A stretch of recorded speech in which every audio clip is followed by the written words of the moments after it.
Hello everyone, welcome to my channel, DoorDash Days. My name is Dawn, if you don't already know.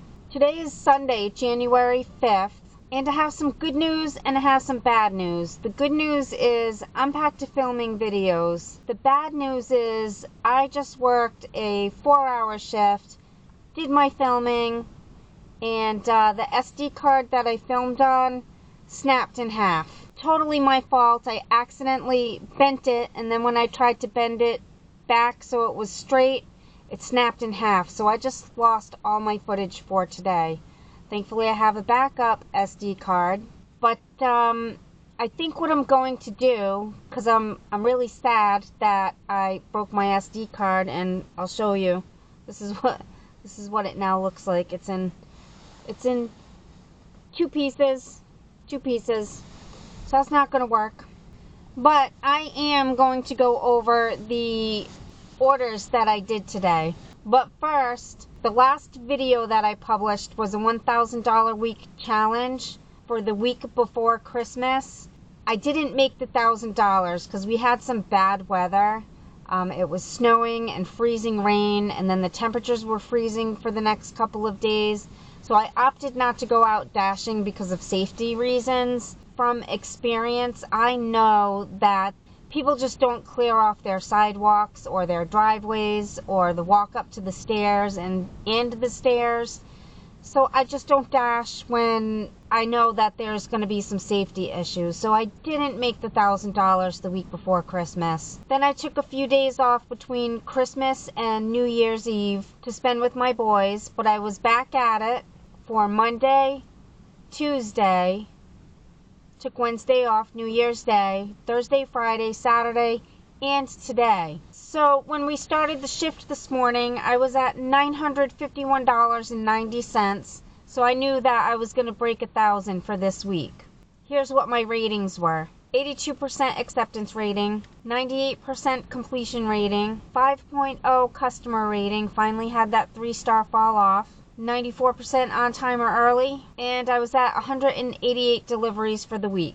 Alright, my first offer for the day was $4.75 going 2.9 miles. I declined that one. Second offer I got was $18.25 shopping for 5 items at Shaw's going 5.9 miles. Next offer was $13.50 going 11.4 miles. I knew that was only going to take about a half an hour, so I took that. We got a $6 plus offer picking up at Papa Gino's, going 1 mile. That one turned into $9. Then we got another $6 plus offer picking up at Papa Gino's, going 1 mile. That one turned into $7. Then I got a $7 offer going 2.6 miles picking up from Baja's. Then we got a $4 Dunkin'. It was only going 1.1 miles, but I declined that one. Then I got an offer for $5.25. It was going 4.3 miles, but I wanted to head that way anyways to go down near Shaw's, so I took that one. Then I got an offer for $8.25 going 7.8 miles. I declined that one. I declined this one, $13.50 going 12.3 miles into Fall River. Just didn't feel like going to Fall River today. Then I got an offer for $15.75 going 8.6 miles, but it was a 10-item shop at Shaw's. That one took me a little bit to decide whether I was going to take it or not. I ended up declining it because I thought it was going to take too long, but in hindsight, it probably would have not even taken me 45 minutes, which is a mediocre rate. Acceptable. The next offer was for $5.50 going 2 miles. It's keeping me real close, so I took that one because I had declined the last few. Then I got this one for $21 going 4.2 miles, but it was for a 48-item shop at Stop and Shop. I didn't want to shop for 48 items, so I declined this one as well. Then we got this $7.75 offer for 5.1 miles. I declined it. Then we got this one for $10.25 going 12.5 miles. I declined that one too. And then that one ended up coming back at me. I forgot to get the second screenshot, but it did come back at me. So I declined that one, and then I decided it was time to log out. So this is what we did for today's shift, $65.50, and we were logged in for about 3.5 hours.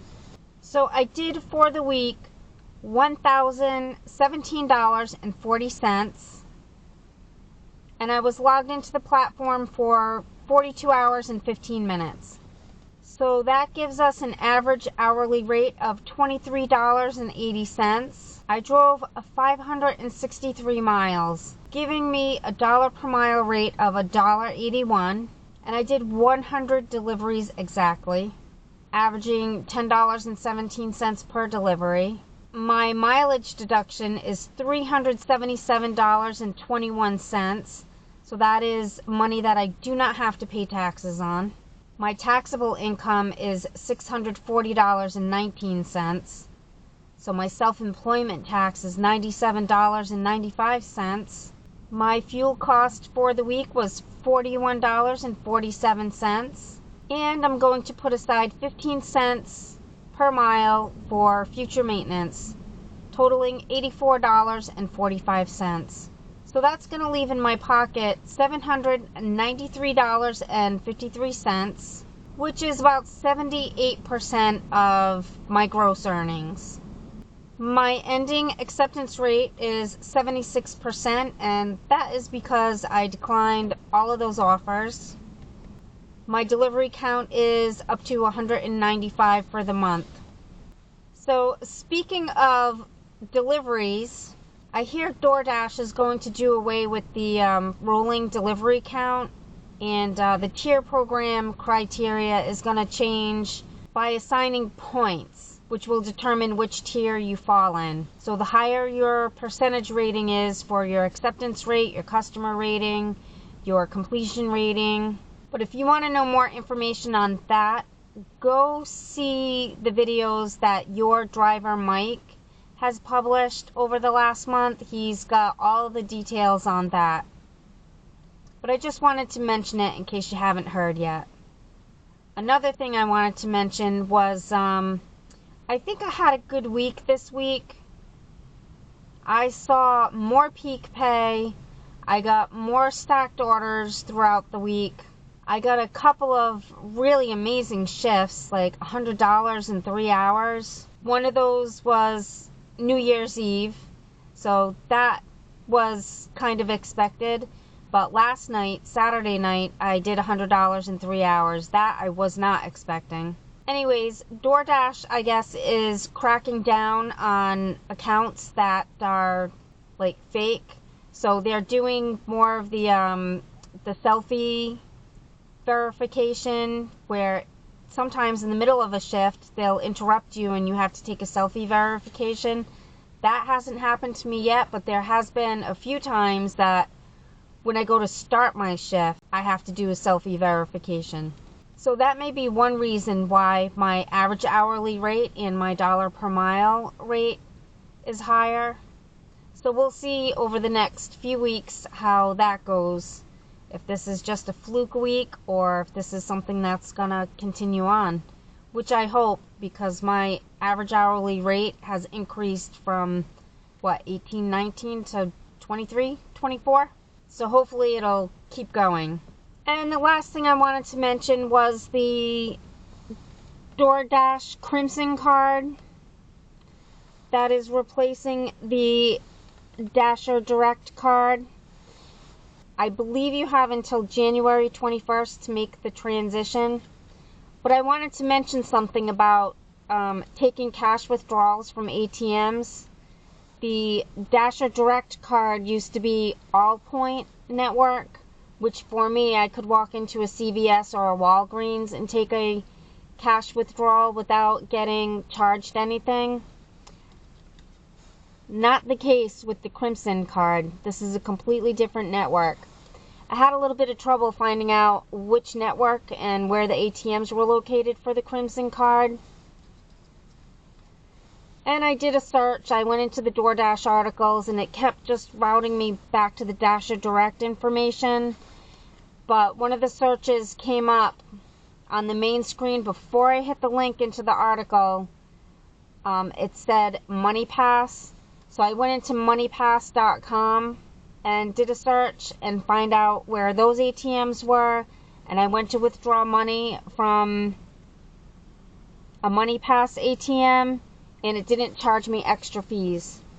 So the fee was, when I used the Allpoint ATM, was $3.25 for that ATM, and then on top of that there was a $2 extra charge for using an ATM out of network.